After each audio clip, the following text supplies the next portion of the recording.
کیا تم نے ان لوگوں کو نہیں دیکھا جنہوں نے اللہ کی نعمت کو کفر سے بدل ڈالا اور اپنی قوم کو تباہی کے گھر میں لا اتارا،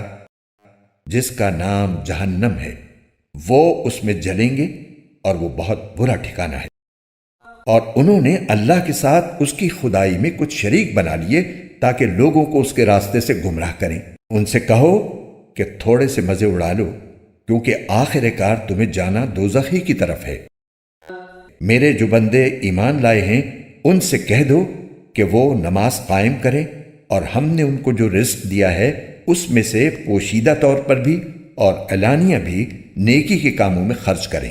اور یہ کام اس دن کے آنے سے پہلے پہلے کر لیں جس میں نہ کوئی خرید و فروخت ہوگی نہ کوئی دوستی کام آئے گی۔ اللہ وہ ہے جس نے آسمانوں اور زمین کو پیدا کیا اور آسمان سے پانی برسایا، پھر اس کے ذریعے تمہارے رزق کے لیے پھل اگائے، اور کشتیوں کو تمہارے لیے رام کر دیا تاکہ وہ اس کے حکم سے سمندر میں چلیں، اور دریاؤں کو بھی تمہاری خدمت پر لگا دیا، اور تمہاری خاطر سورج اور چاند کو اس طرح کام پر لگایا کہ وہ مسلسل سفر میں ہیں، اور تمہاری خاطر رات اور دن کو بھی کام پر لگایا،